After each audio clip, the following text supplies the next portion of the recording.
Hello friends, welcome to Java tutorial. In this tutorial, we are going to study about the exception handling. First of all, what is exception?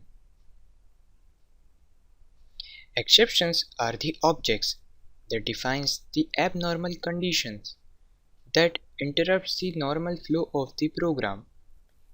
It means exceptions is nothing but the error. There are two types of error, compile time error and runtime error. Compile times error are Compile times errors are syntax error or compile error, whereas runtime errors are exception.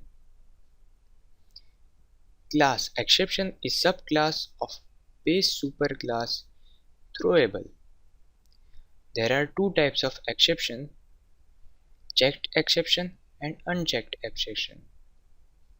Let's discuss about the unchecked exception.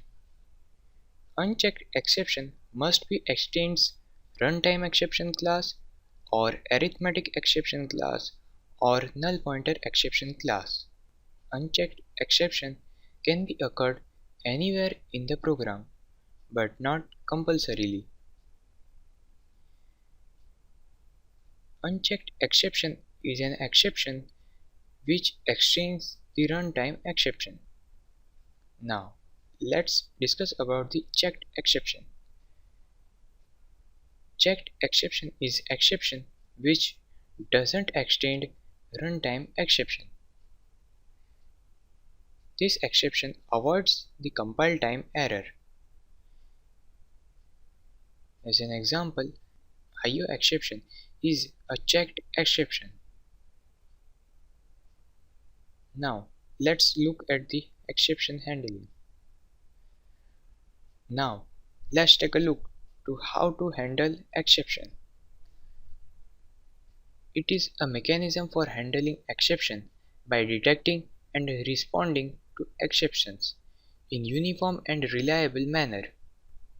In exception handling, we can catch the exception to run our program without any runtime error. There are 5 keywords which is used in exception handling: try, catch, throw, throws, and finally. Throwing an exception. When we want to detect an abnormal condition, then it is called throwing exception. Catching an exception. The exception which is thrown must be caught. It is called catching an exception. Now, let's take a look at the try and catch block, which is a good mechanism for exception handling. Using try and catch block, we can monitor and catch exception. So we can protect our code from exception and program can run smoothly without any error. Try block contains the code which may cause the exception. Catch block must be followed by the try block. Catch block contains code to be executed if exception occurs. Here is the syntax of try and catch block. In try block, there is a code which may cause exception. Catch, it takes parameter as exception class and object.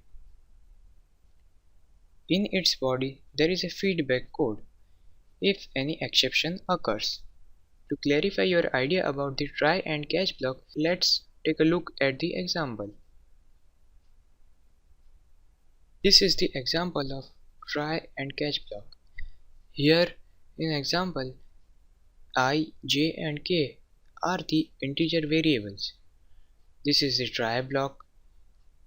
Here value 5 is assigned to variable I, value 0 is assigned to variable j, and this is the I divided by j, and result captures into k. Now this is the catch block. In its parameter, it contains the arithmetic exception because here k is equal to I divided by j, which means 5 divided by 0, which is not possible. which is an abnormal condition of maths. So here we can take arithmetic exception class, and this is the code to be executed if this exception occurs. Now let's run this program. After run this program, we can get output like this: divide by 0 not possible, which is our statement here, and which is comes from the catch block.